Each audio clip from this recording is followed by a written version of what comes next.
Durante siglos, reyes, sacerdotes y guerreros trataron un único objeto con una reverencia casi indescriptible. Él no solo simbolizaba lo sagrado, era considerado el punto de contacto directo entre el cielo y la tierra. Cargado en los hombros de los hombres, él derribaba murallas, abría caminos y traía victorias sin que una espada siquiera fuese erguida. Pero entonces, un día, ese objeto desapareció. Ningún ejército lo tomó, ningún testigo lo vio desaparecer. Él simplemente dejó de existir a los ojos del mundo. ¿Qué pasó con la Arca de la Alianza? Y más importante, ¿por qué fue creada en primer lugar?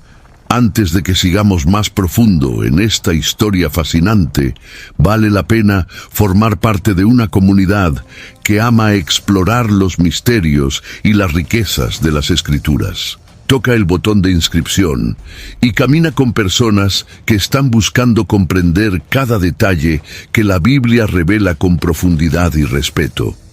Entre las nubes de humo y el trueno que rodeaban el monte Sinaí, Moisés recibió no solo las tablas de la ley, sino también instrucciones detalladas sobre la construcción de un objeto que se convertiría en el símbolo más poderoso de la alianza entre Dios e Israel, el Arca de la Alianza. Su origen está profundamente conectado a la revelación divina registrada en el libro de Éxodo capítulo 25, del versículo 10 al 22. Allí, Dios ordena que el arca fuera hecha de madera de acacia, revestida de oro puro por dentro y por fuera, con un propiciatorio sobre ella y 2 querubines de oro, formando una especie de trono para la manifestación divina. No se trataba solo de un cofre sagrado, sino de un punto de contacto entre el cielo y la tierra, donde la presencia del Altísimo se manifestaría de forma visible y temible ante el pueblo.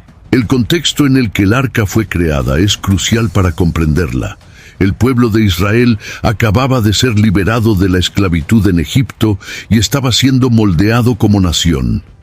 Dios no deseaba establecer solo una legislación moral, sino una relación de proximidad, presencia y dirección. El arca sería el símbolo central de esa alianza. Ella habitaba el lugar santísimo dentro del tabernáculo, rodeada por capas de santidad y separación, indicando que la aproximación al divino exigía reverencia, pureza y un corazón alineado con los preceptos del Señor. El arca no era una invención religiosa humana, sino una respuesta directa al deseo de Dios de caminar en medio de su pueblo. Más que un símbolo visual, el arca representaba un vínculo vivo. Dios dijo a Moisés que allí, entre los querubines, él hablaría con el líder de Israel, transmitiendo sus órdenes y revelaciones. Era un espacio de encuentro espiritual, un canal sagrado donde la voz divina se manifestaba de manera audible. Esto transformaba el arca en algo que iba más allá de la materia. Era un portal espiritual que sellaba la presencia de Dios en medio del campamento. Ningún otro objeto en el Antiguo Testamento cargaba tal peso espiritual y teológico. Este papel central del arca como lugar de comunicación divina explica por qué era rodeada de tantos cuidados. Solo los levitas podían cargarla y aún así sin tocarla directamente. Bastaba un simple toque descuidado para que la consecuencia fuera mortal, como se verá más adelante. Este temor no era sin razón. Se trataba del objeto más santo jamás construido por la humanidad, bajo órdenes directas del propio Creador.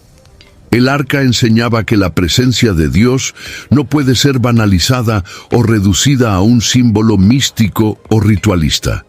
El origen del arca, por lo tanto, revela que su propósito primordial no era militar ni estético, sino relacional. Era un trono móvil, una señal visible de la presencia invisible de Dios, construido para que el pueblo comprendiera que no caminaba solo. No se trataba de un amuleto, sino de una expresión de la alianza viva, firmada entre un Dios personal y una nación llamada a ser luz entre los pueblos. Cada detalle del Arca de la Alianza fue cuidadosamente revelado por Dios, desde los materiales hasta sus medidas exactas. El oro puro, mencionado en Éxodo capítulo 25, no era solo un elemento ornamental, sino que simbolizaba la pureza, la gloria y la santidad del propio Dios. En un tiempo donde el oro era símbolo de realeza y divinidad, su presencia en el arca indicaba que aquel objeto no era común. Era el trono del Rey de Reyes en medio del campamento de Israel. La madera de acacia, resistente y duradera, representaba la naturaleza incorruptible de la alianza. La unión de la madera con el oro apuntaba a la perfecta combinación entre la humanidad y la divinidad. Las medidas del arca, detalladas con precisión, no fueron dejadas al azar.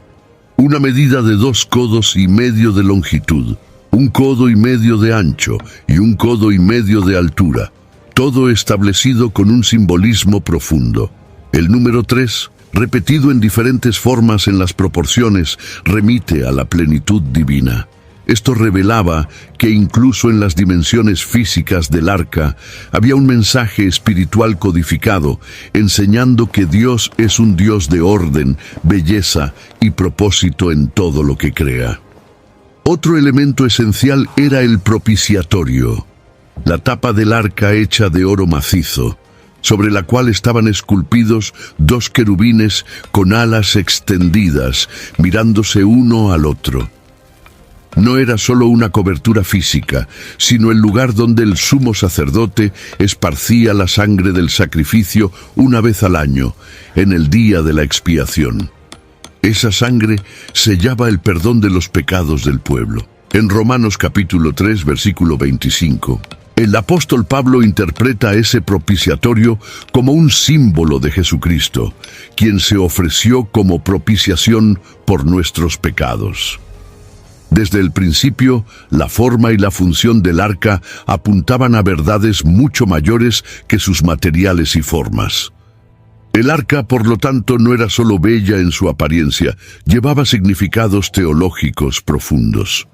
Cada centímetro, cada detalle artístico, revelaba algo sobre el carácter y la voluntad de Dios. No era una construcción artística inspirada, sino una obra revelada directamente del cielo. El oro no estaba allí para impresionar los ojos humanos, sino para declarar que el Dios de Israel era glorioso, santo e infinitamente digno de adoración. Cuando miramos los detalles del arca con esa lente espiritual, comprendemos que Dios siempre se revela a través de la belleza y de la precisión. Él no actúa con improviso, sino que conduce todas las cosas con intención divina. El Arca de la Alianza fue moldeada para ser no solo un objeto sagrado, sino una declaración visual de lo que es santo, eterno y absoluto ante una generación que necesitaba aprender a vivir bajo la presencia gloriosa de su Dios. Dentro de la Arca de la Alianza reposaban 3 elementos que a primera vista podrían parecer simples objetos de recuerdo. Sin embargo, cada uno de estos ítems cargaba consigo capas profundas de significado espiritual e histórico. Según Hebreos capítulo 9, versículo 4, estos elementos eran el vaso de oro con el maná, la vara de Aarón que floreció y las tablas de la alianza. Juntos, formaban un testimonio permanente de la fidelidad de Dios, del liderazgo elegido por Él y de la alianza establecida entre el Creador y su pueblo. El maná, recogido diariamente en el desierto, representaba el cuidado sobrenatural de Dios con su pueblo en momentos de escasez y vulnerabilidad. La presencia de este alimento dentro de la arca indicaba que la provisión divina no debía ser olvidada. Era un recordatorio vivo de que Dios es suficiente para sustentar a sus hijos, incluso cuando todos los recursos terrenales parecen haberse agotado. Guardar el maná en un vaso de oro Era una forma de declarar que el sustento celestial tiene valor eterno y que la dependencia de Dios es el único camino seguro. La vara de Aarón, que floreció milagrosamente cuando los israelitas cuestionaron la autoridad del sacerdocio, era una afirmación visual de que Dios es quien elige y confirma a sus líderes. Esta vara, alguna vez seca, dio brotes, flores y hasta frutos, como está registrado en Números capítulo 17. No solo corrigió la rebelión del pueblo, sino que también reveló que el verdadero liderazgo espiritual no nace del carisma o de la fuerza humana, sino de la elección soberana del Señor. Su presencia dentro de la arca era un recordatorio de que toda autoridad debe estar sujeta a la voluntad de Dios. Las tablas de la alianza, escritas con el dedo de Dios, contenían los 10 mandamientos, el núcleo de la ley que moldearía al pueblo de Israel como una nación santa. Representaban el pacto firmado en el Sinaí, donde Dios se comprometió a ser el Dios de Israel, siempre que el pueblo anduviera en sus caminos. Tener estas tablas guardadas en el interior de la arca no era solo una forma de preservación legal, sino un testimonio perpetuo de que la obediencia a la palabra es el fundamento de la comunión con Dios. La combinación de estos 3 elementos transformaba la arca en una especie de archivo sagrado de la historia espiritual de Israel. Cada ítem hablaba al corazón del pueblo sobre provisión, autoridad y alianza. Nada se colocaba allí por casualidad. Cada objeto contaba una parte de la historia de la interacción entre Dios y su nación elegida, reforzando principios eternos que continúan vigentes hasta el día de hoy. I had that dream again. My small business needs to hire, but I don't use LinkedIn, and I hire an energy vampire. But also they're a literal vampire. And suddenly my team is spending all their time sharpening wooden stakes and buying bulk silver and rehearsing ancient chants, and then I wake up. Don't let hiring nightmares ruin your dreams. LinkedIn Jobs' new AI assistant takes insights from over 1 billion professionals to create a short list of the best fits for you. Post your job for free at linkedin.com/quality. Start hiring today with LinkedIn. Observar estos símbolos hoy es ser confrontado con cuestiones profundas. ¿En qué hemos puesto nuestra confianza? ¿Estamos recordando la fidelidad de Dios, reconociendo su autoridad y permaneciendo fieles a su alianza? La arca no era solo un objeto estático en el centro del tabernáculo, sino un recordatorio constante y poderoso de que la vida con Dios es sostenida por su cuidado, dirigida por su guía y enraizada en su palabra. En la parte superior de la arca de la alianza reposaba el elemento más sagrado de toda la estructura, el propiciatorio. Hecho de oro macizo, estaba moldeado con 2 querubines cuyas alas se extendían hacia el uno al otro, creando un espacio vacío entre ellos. Este espacio no era decorativo, tenía un significado teológico profundo. Era exactamente allí, entre los querubines, donde Dios prometió manifestar su presencia y hablar con Moisés, como se describe en Éxodo capítulo 25, versículo 22. El propiciatorio era, por lo tanto, más que una tapa, era el trono de la misericordia divina, donde el cielo tocaba la tierra y la justicia se encontraba con la gracia. El término propiciatorio lleva en sí la idea de expiación. Una vez al año, en el día de la expiación, el sumo sacerdote entraba en el Santo de los Santos, llevando la sangre de un animal sacrificado, que era esparcida sobre el propiciatorio. Esto simbolizaba la purificación de los pecados del pueblo. No era un ritual vacío, sino una representación solemne de la misericordia de Dios cubriendo la transgresión humana.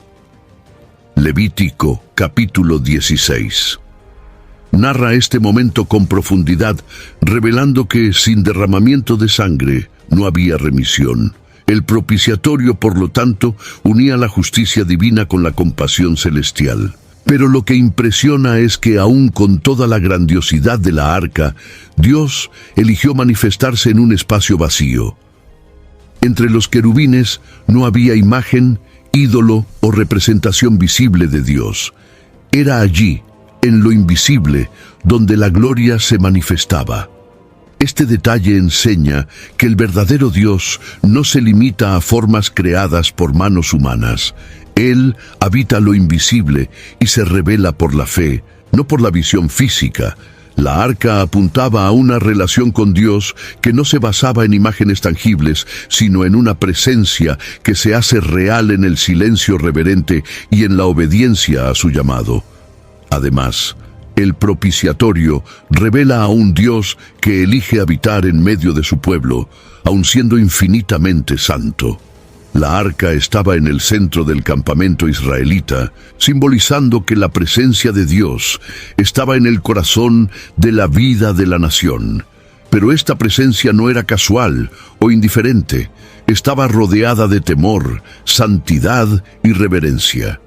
El pueblo sabía que acercarse a la arca sin el debido respeto significaba muerte. Esto enseñaba que Dios es amor, pero también es fuego consumidor. No puede ser tratado con superficialidad. Reflexionar sobre el propiciatorio nos conduce a una comprensión más profunda de la naturaleza de Dios. Él es justo, pero también misericordioso. Está presente, pero es inaccesible sin mediación. Y toda esta estructura del Antiguo Testamento era un presagio de la obra redentora de Cristo, quien, como está escrito en Hebreos capítulo 9, se convirtió en nuestro sumo sacerdote y entró una vez por todas en el Santo de los Santos celestial, ofreciendo su propia sangre como propiciación definitiva. Durante los 40 años en que Israel peregrinó por el desierto, el Arca de la Alianza desempeñó un papel absolutamente central. No era solo un objeto sagrado que se guardaba en el tabernáculo. Era, de hecho, la brújula espiritual del pueblo. En Números, capítulo 10, versículo 33, vemos que siempre que los israelitas se movían, el arca iba adelante, guiando sus pasos. Esto muestra que el arca simbolizaba el liderazgo divino en un tiempo de total incertidumbre, donde ningún camino era conocido, excepto aquel que Dios decidía revelar. El desierto era un espacio de prueba y transformación, y en ese escenario árido e inhóspito, la presencia del arca garantizaba no solo dirección, sino seguridad. Cuando el arca se levantaba, Moisés clamaba: «Levántate, Señor, y disipen a tus enemigos».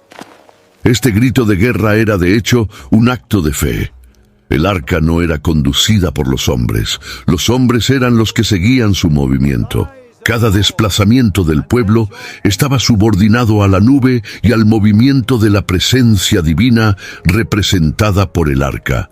Esto enseñaba que la verdadera caminata espiritual no está basada en la iniciativa humana, sino en la obediencia al ritmo de Dios. Durante este tiempo, el pueblo aprendió que el desierto, aunque difícil, era el lugar donde Dios se hacía más presente. El arca no solo mostraba el camino, simbolizaba la fidelidad de Dios en medio de la inestabilidad.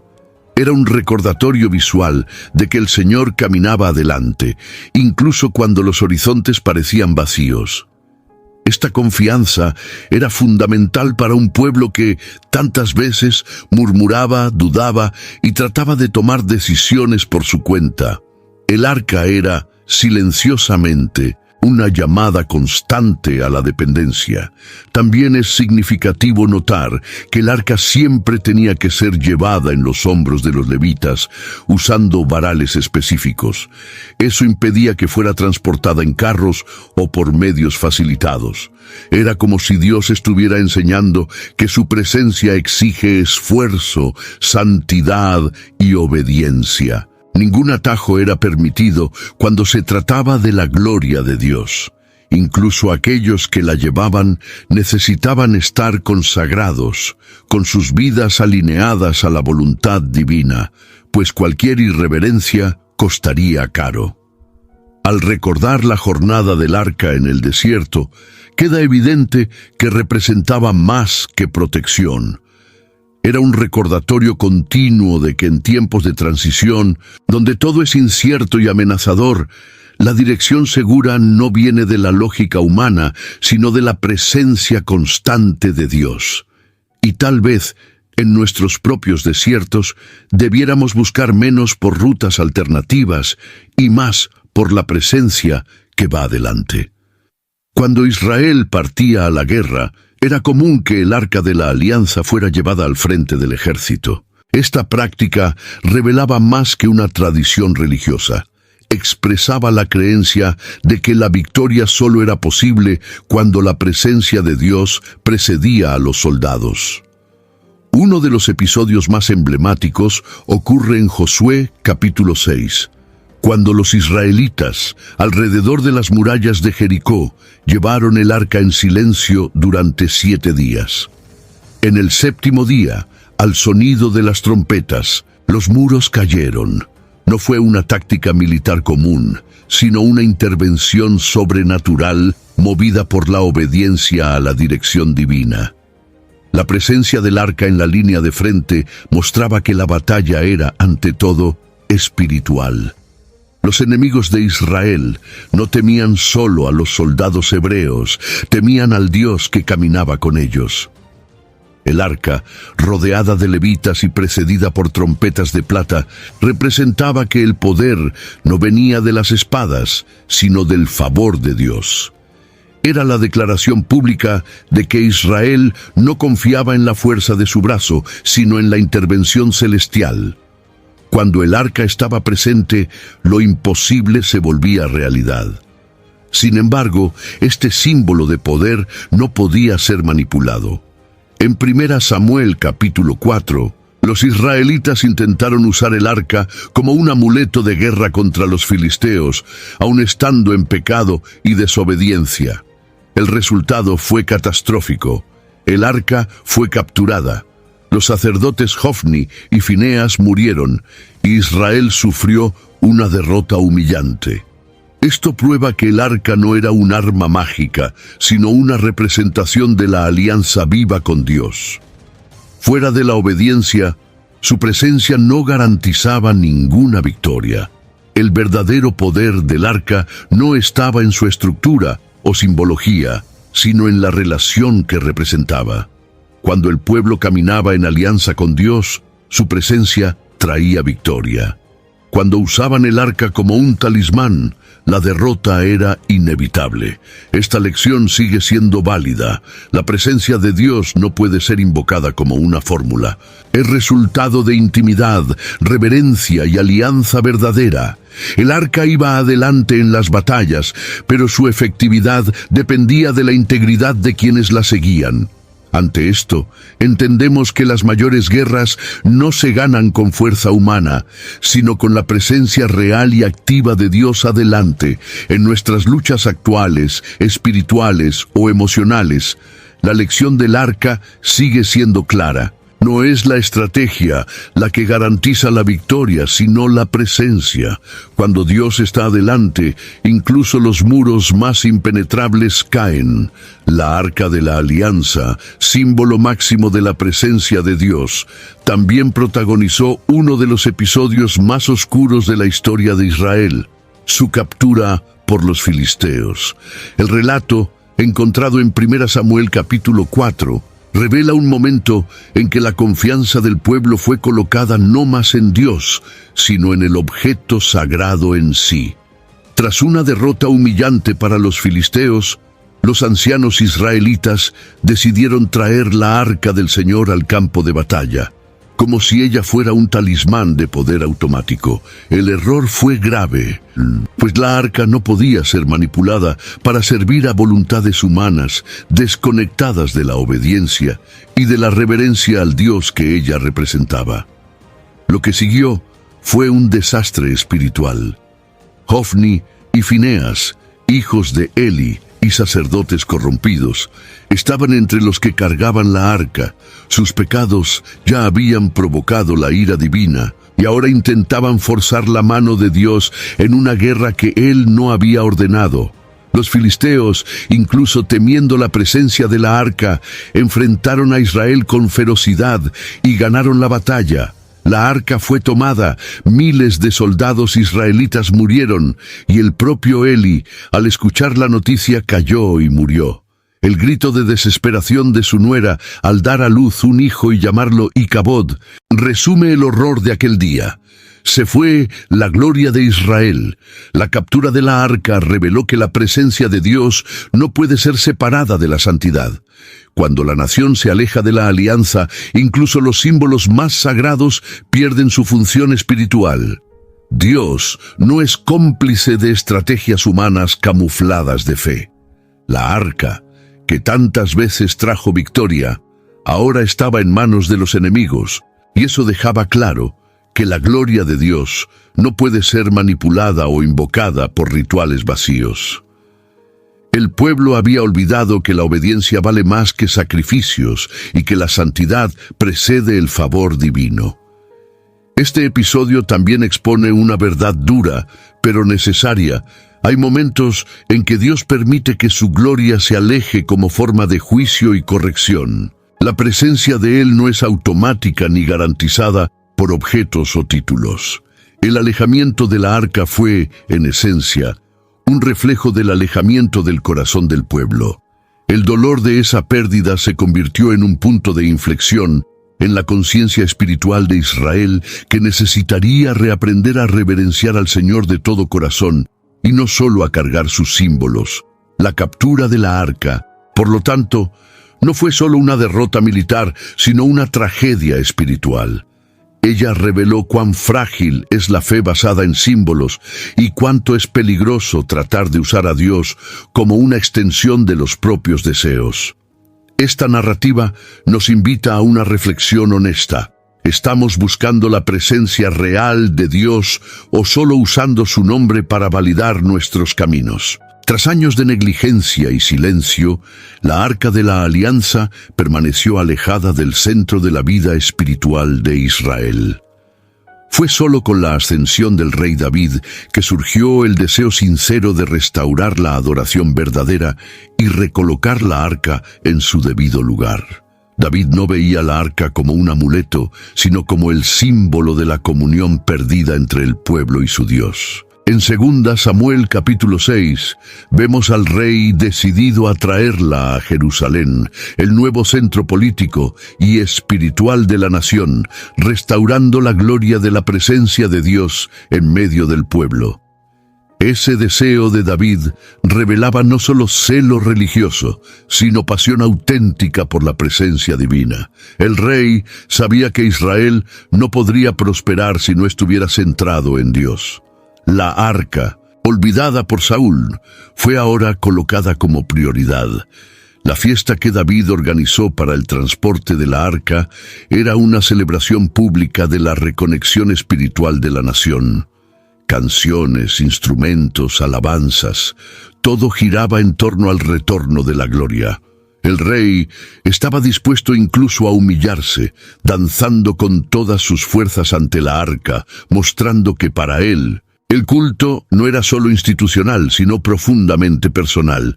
Sin embargo, incluso con buenas intenciones, el primer intento de transporte de la arca fue fallido.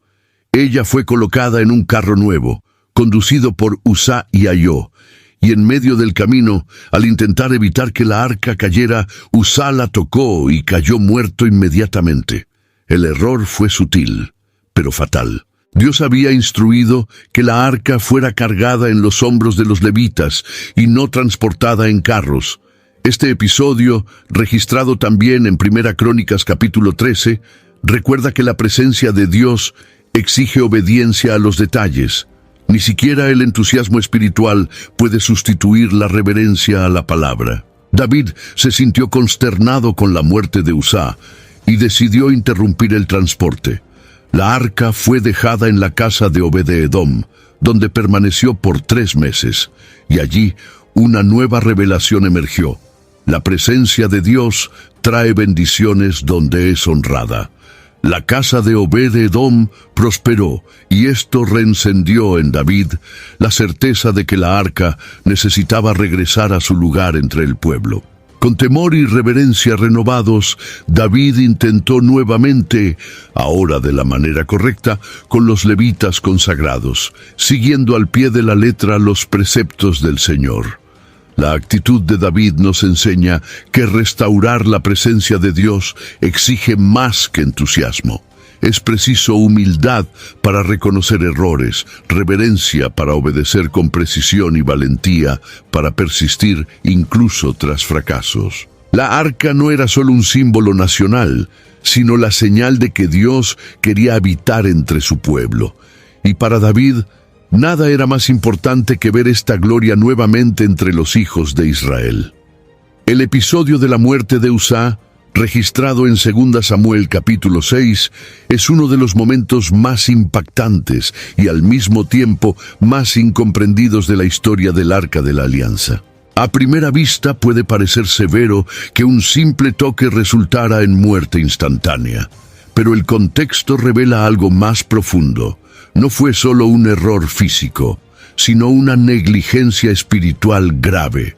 Dios había dado instrucciones claras sobre cómo el arca debía ser transportada y al colocarla en un carro nuevo, el pueblo actuó según la lógica humana y no según la orientación divina. Uzá no era un extraño. Él formaba parte de la comitiva que acompañaba el arca y probablemente creció cerca de ella. Su familiaridad con el objeto sagrado, sin embargo, puede haber generado un sentido peligroso de normalidad. Y esto es una trampa espiritual, acostumbrarse con lo sagrado hasta el punto de tratarlo con naturalidad. Cuando los bueyes tropezaron y el arca pareció estar a punto de caer, Uzá extendió la mano con buena intención pero sin reverencia. Y esto le costó su vida. El acto reveló la falta de temor ante la santidad absoluta de la presencia de Dios. La reacción de David fue de temor y frustración. El rey, que hasta entonces celebraba con entusiasmo, ahora se encontraba ante una muerte inexplicable.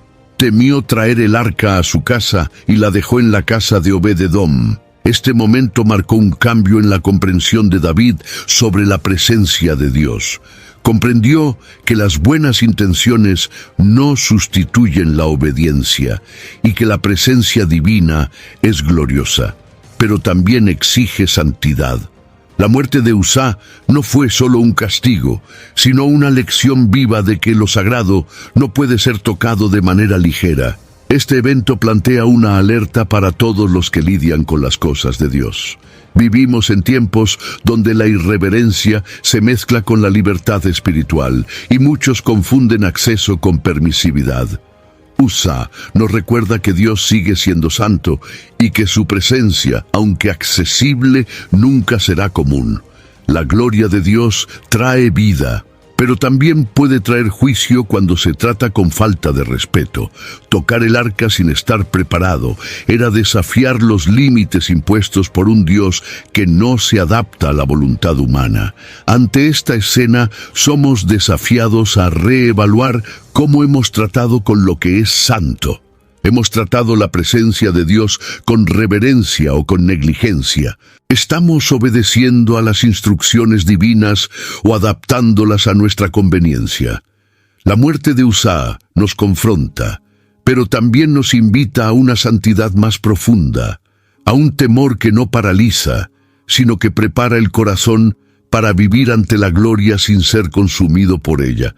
Cuando Salomón concluyó la construcción del templo en Jerusalén, el Arca de la Alianza encontró lo que parecía ser su hogar definitivo. El momento de la instalación del arca en el Santo de los Santos fue marcado por una solemnidad sin precedentes. En 2 Crónicas capítulo 5, vemos a los sacerdotes llevando el arca al interior del templo, mientras los levitas entonaban alabanzas al Señor con címbalos, arpas y otros instrumentos en perfecta armonía. Y entonces, algo extraordinario sucedió. Una nube llenó el templo, y los sacerdotes no podían continuar ministrando, pues la gloria del Señor había llenado la casa. Este acontecimiento sellaba, de cierta forma, una etapa en la jornada del arca. Después de peregrinar por el desierto, ser negligida durante el reinado de Saúl, transportada con celo por David y reverenciada por Salomón, el arca ahora reposaba en el centro espiritual de la nación, en el corazón del templo, detrás del velo espeso, entre los querubines dorados del Santo de los Santos, simbolizaba la permanencia de la presencia de Dios entre el pueblo. Pero ¿había cumplido el arca, ahora en un lugar fijo, su propósito final? La narrativa revela que la presencia del arca en el templo no era el fin, sino una nueva etapa. Salomón, en su oración de dedicación, reconoció que ni los cielos de los cielos podían contener a Dios, cuanto menos aquel templo. Primera Reyes, capítulo 8, versículo 27. Esto muestra que, aunque el arca estaba en un lugar glorioso, nunca podría limitar o contener la grandeza divina. Permanecía como un símbolo de la alianza, pero nunca sustituyó al propio Dios, quien sigue siendo soberano y trascendente.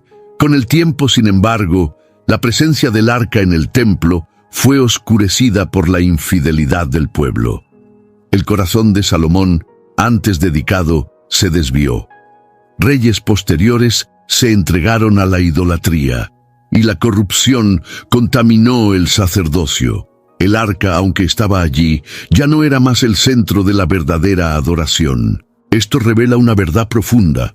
No basta con tener símbolos de Dios si el corazón no está rendido a Él. Un templo magnífico no garantiza la presencia divina si el pueblo se aleja de su alianza.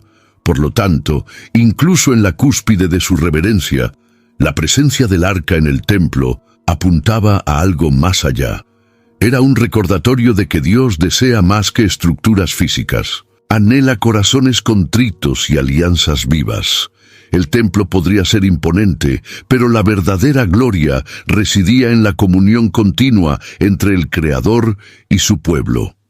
El arca, allí en ese lugar sagrado, no estaba cerrando su misión, sino preparando el escenario para revelaciones aún más grandes sobre la habitación de Dios entre los hombres. Entre todos los misterios que envuelven los tiempos bíblicos, pocos provocan tanta curiosidad como la desaparición del Arca de la Alianza. Después del reinado de Salomón y los períodos subsiguientes de idolatría e invasiones, las Escrituras dejan de mencionar el arca con claridad. Cuando el templo fue saqueado por los babilonios en el tiempo de Nabucodonosor, según se registra en Segunda Reyes, capítulo 25, muchos de los utensilios sagrados fueron llevados a Babilonia. Pero no hay ninguna mención directa al destino del arca. El silencio de las Escrituras abre margen para numerosas especulaciones, pero también revela algo más profundo. Algunas tradiciones judías, como las encontradas en el segundo libro de los Macabeos, sugieren que el profeta Jeremías habría escondido el arca en una cueva en el monte Nebo para protegerla de la profanación de los invasores. Otras teorías afirman que habría sido llevada a lugares lejanos, como Etiopía, donde hasta hoy comunidades afirman poseer reliquias asociadas al arca. Hay quienes creen que fue consumida por la gloria de Dios, retirada del plano físico por orden divina, como sucedió con Moisés, cuya tumba jamás fue encontrada. El silencio bíblico sobre su paradero no parece accidental. Quizás sea un indicativo de que el foco de la adoración ya no debería estar en el arca como objeto físico, sino en la relación espiritual con el Dios vivo. Cuando se construyó el segundo templo, en la época de Esdras y Nehemías, el arca ya no estaba presente en el Santo de los Santos. Aún así, los rituales continuaron, el culto prosiguió y la fe permaneció. Esto enseña que el corazón de la adoración no está en objetos o reliquias, sino en la obediencia y en la entrega sincera. Es notable que, a lo largo del Nuevo Testamento, el arca desaparece completamente del culto y de la narrativa cristiana. Se menciona únicamente de forma simbólica en el libro de Apocalipsis capítulo 11, versículo 19, donde Juan tiene una visión del templo celestial y ve el arca de la alianza en el cielo. Esta referencia sugiere que el verdadero arca, la máxima expresión de la presencia de Dios, no está escondida en algún lugar de la tierra, sino en su morada eterna, aguardando la revelación plena de la gloria de Dios al final de los tiempos. Ante esto, el misterio del arca no debe llevarnos a la obsesión por su localización, sino a entender que el mayor tesoro no es encontrarla físicamente, sino conocer al Dios que ella representaba. El arca desapareció, pero la presencia de Dios sigue accesible a todo aquel que lo busca en espíritu y en verdad. La desaparición del arca no fue el fin de la alianza, sino el presagio de una nueva era en la que el corazón humano se convertiría en el nuevo lugar de la morada divina. Todo el camino del arca de la alianza, desde su construcción hasta su desaparición misteriosa, apunta hacia una verdad mayor que ella misma. Como se enseñó en Hebreos capítulo 9, el arca era una sombra de las realidades celestiales, un símbolo que preparaba el camino para la plenitud de la revelación en Cristo. El propiciatorio, donde se esparcía la sangre, era una figura del sacrificio perfecto de Jesús, quien, al morir en la cruz, abrió el camino directo al Santo de los Santos eterno. El arca no era el fin, sino el presagio de algo infinitamente mayor. La madera de acacia revestida de oro simbolizaba la unión entre la naturaleza humana y divina que se cumpliría perfectamente en Cristo, verdadero Dios y verdadero hombre. Los ítems guardados en su interior, el maná, la vara de Aarón y las tablas de la ley, apuntaban hacia el sustento, la autoridad y la palabra que serían plenamente manifiestos en la persona de Jesús. Él mismo declaró, en Juan capítulo 6, versículo 35, «Yo soy el pan de la vida». Él es el cumplimiento vivo de lo que el arca solo simbolizaba. Además, la presencia de Dios que habitaba entre los querubines sobre el propiciatorio encontró su expresión más plena en la encarnación. El apóstol Juan escribe en el capítulo 1, versículo 14 de su Evangelio, que el Verbo se hizo carne y habitó entre nosotros. La palabra habitó, en el original griego, tiene la misma raíz que tabernacular, es decir, armar una tienda, como Dios hacía en medio de Israel. El arca preparaba el corazón del pueblo para un día en que Dios no habitaría en objetos, sino en medio de las personas, y más aún, dentro de ellas. Con la venida del Espíritu Santo, después de la ascensión de Cristo, cada creyente se convierte en templo del Dios vivo. El arca, con todo su esplendor, no podía contener la gloria que ahora habita en corazones redimidos. Como Pablo afirma en 2 Corintios capítulo 6, versículo 16, «Vosotros sois el templo del Dios viviente». La antigua alianza cede espacio a la nueva, y lo que era símbolo se convierte en realidad. No hay más velo, no hay más necesidad de un propiciatorio de oro. Ahora tenemos libre acceso al Padre por medio del Hijo. El verdadero propósito del arca, por lo tanto, no era ser venerada como reliquia, sino enseñar al pueblo a esperar por una alianza superior. Apuntaba a Cristo en cada detalle. Su existencia y su desaparición cierran un ciclo y abren camino para un nuevo tiempo, en el que la presencia de Dios no está restringida a un lugar, sino que se ofrece a todo aquel que crea. El arca preparó el camino. Cristo lo completó, y hoy la presencia divina sigue viva, no entre querubines de oro, sino en corazones llenos del Espíritu. Cada vez que alguien comparte sus percepciones o memorias en los comentarios, nuevas capas de este tema tan profundo se revelan. Este diálogo enriquecido hace toda la diferencia, especialmente para quienes llevan décadas de vivencia y sensibilidad espiritual. Entonces, comparte tu visión, envía el vídeo a alguien que valoraría esta reflexión y considera suscribirte para seguir descubriendo juntos aquello que tantas generaciones buscaron comprender.